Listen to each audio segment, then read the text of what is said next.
I'll show you an ocean of stars just like diamonds, all shining above, where the heavens are beaming and all the world's dreaming of peace everlasting.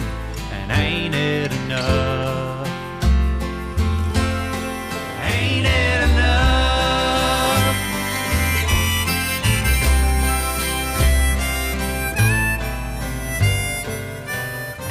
Dearly beloved, we have gathered here on this gorgeous afternoon, more gorgeous than we expected, to witness and celebrate the wedding pledge of love and devotion between Andy and Ginger.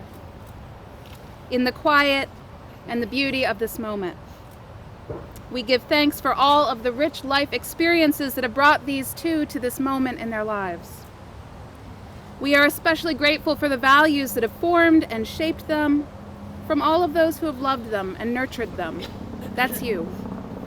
Pointed them along life's way. Each one of you has been invited here because your particular influence has mattered to them in their lives. Ginger and Andy want to acknowledge and thank you, family and friends, for all of your contributions to the people that they are right now on this day. We are grateful that within Andy and Ginger's hearts there is great love, and that they have resources to use that love in creating a home and a new, expanded, and enduring life as a family together. It was a common sense of values, things held dear to both of them, that drew Ginger and Andy to each other. And now these same values, generosity, thoughtfulness, curiosity, and a willingness to find humor in any situation, form the foundation for their marriage. We live in a world in which committed relationships often do not thrive. And so it takes a special kind of courage for two people to pledge this kind of devotion to each other.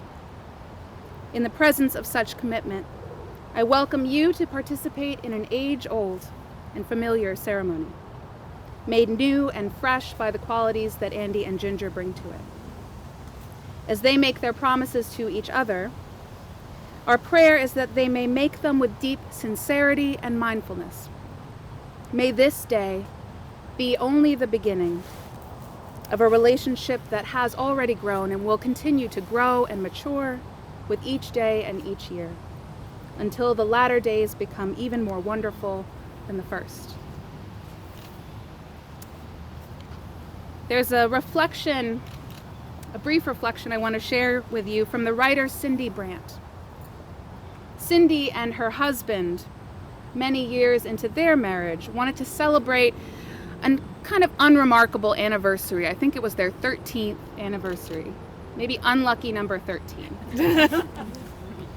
And when they planned this special night out, it seemed like suddenly everything was going wrong. In all of those small, little inconvenient ways that things sometimes just don't work out in our lives. The movie that they wanted to see was sold out. The childcare plans for their 7-year-old fell through at the very last minute, and they had to scramble to get another sitter. Perhaps most importantly, Cindy had caught the flu at work, and over the preceding days, the flu had morphed into a compromised immune system, which then morphed into a double eye infection that left her feeling covered in goopy ointment, perhaps a little less beautiful than she hoped for their romantic evening together. But they finally made it out to a fancy restaurant, and just as they settled in, another young couple was seated next to them, along with that couple's toddler, who proceeded to scream and cry bloody murder the entire dinner that they shared.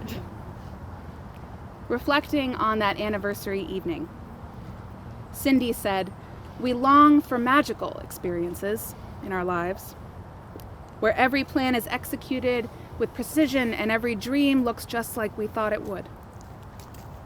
Where every emotion we feel is neat and contained and appropriate. But our lives are not Hollywood movies. We are not superheroes. We are oh so ordinary, and our lives are messy. They're frail to disease. They're dependent on other imperfect people. We make mistakes. We wound those we love. And yet this is precisely how we keep our marital vows.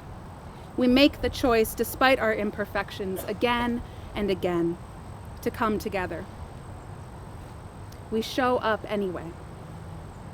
With every choice we make to be present with each other, we get to proclaim those marriage vows all over again. Each moment that we share, no matter how mundane or even ugly, is a practice of that sacred covenant. This is how we live our messy and beautiful lives. When we can find beauty in the margins, then suddenly life feels full and worth showing up for every single day. What I loved about Cindy's story is that it reminds us that marriage is not about two perfect people vowing to live their perfect lives in perfect harmony together. It is a process of choosing each other, of living fully into your freedom, each of you, every day, to make a choice to love exactly what is here, right now. And so what you do here today is very brave. You enter into a promise not to do everything right or to live happily ever after, forever and ever, amen, but to meet one another every morning and every evening with honesty, with vulnerability, with respect and tenderness and love. This path does not promise you simplicity, but it does promise you growth. And I hope that you grow ever more together into these ways of love to which you commit yourselves today. And that you discover that these ways of love have gifts in store for you far beyond any perfection that you might imagine in your head. I'd now like to invite Ginger's brother-in-law, Adam, to come forward for our first reading, a love letter from Johnny Cash to his wife, June Carter Cash. June 23rd, 1994. Happy birthday, Princess. We get old and get used to each other. We think alike. We read each other's minds. We know what the other wants without asking. Sometimes we irritate each other a little bit, maybe sometimes take each other for granted. But once in a while, like today, I meditate on it and realize how lucky I am to share my life with the greatest woman I ever met. You still fascinate and inspire me. You influence me for the better. You're the object of my desire, the number one earthly reason for my existence. I love you very much. Happy birthday, Princess. Andy, John.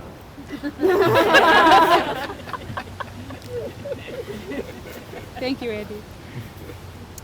And now I will ask both of you to share with all gathered your intent here today. Andy, do you choose Ginger to be your wife? Will you share life openly with her? Speak the truth to her in love. Honor and tenderly care for her. Cherish and encourage her through all the changes of your life together, so long as you are able. I do. And Ginger, do you choose Andy to be your husband? Will you share life openly with him? Speak the truth to him in love. Honor and tenderly care for him. Cherish and encourage him through all the changes of your life together, so long as you are able. I do. I'd like to invite Ginger's brother, Eddie, now to come forward to share our second reading from the scientist Albert Einstein.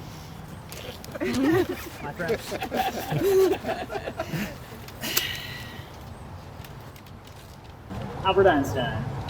Gravitation cannot be held responsible for two people falling in love. How on earth can you explain something in terms of chemistry and physics so important, that biological phenomenon such as first love? Put your hand on a hot stove for just a minute and it feels like that. Sit with that special girl for a minute. Oh, sorry. Sit with that special girl for an hour and it seems like just a minute. Now that's relativity.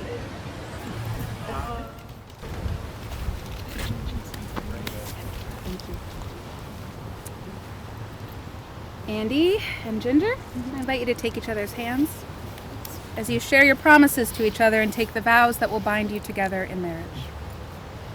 Ginger, repeat after me. Andy. Andy, I am excited to continue our adventure. I'm excited to continue our adventure. I will grow with you. I will grow with you. I will strive to be strong and forgiving, I will strive to be strong and forgiving, fair and honest. fair and honest. I will care for you and support you, I will care for you and support you in good times and bad, in good times and bad, and I will love you for the rest of my life. and I will love you for the rest of my life. Now, Andy, repeat after me.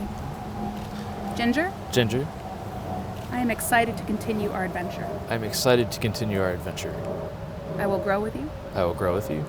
I will strive to be strong and forgiving, I will strive to be strong and forgiving, fair and honest. fair and honest, I will care for you and support you, care for you and support you in good times and bad, in good times and bad. and I will love you for the rest of my life. And I will love you for the rest of my life. You got the rings, right, Andy? Yes.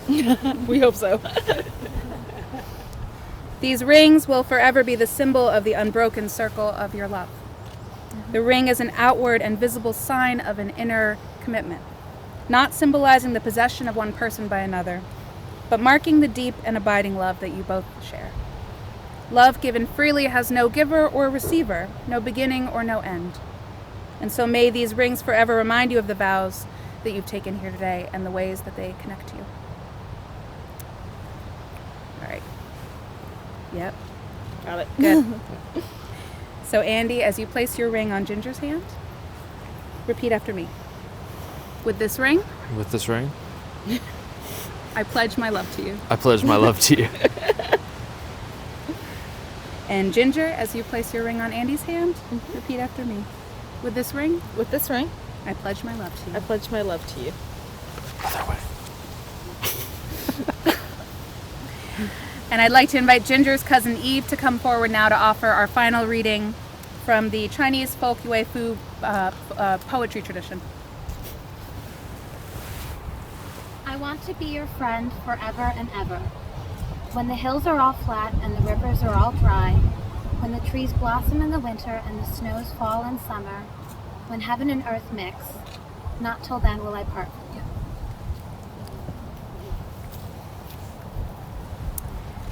Andy, Ginger, may you remember this moment and the covenant that you have made here today.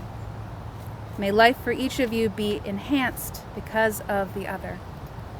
May you, in friendship and love, be a blessing and comfort to each other, sharing in joys, consoling in sorrows, and helping each other in whatever you set out to achieve.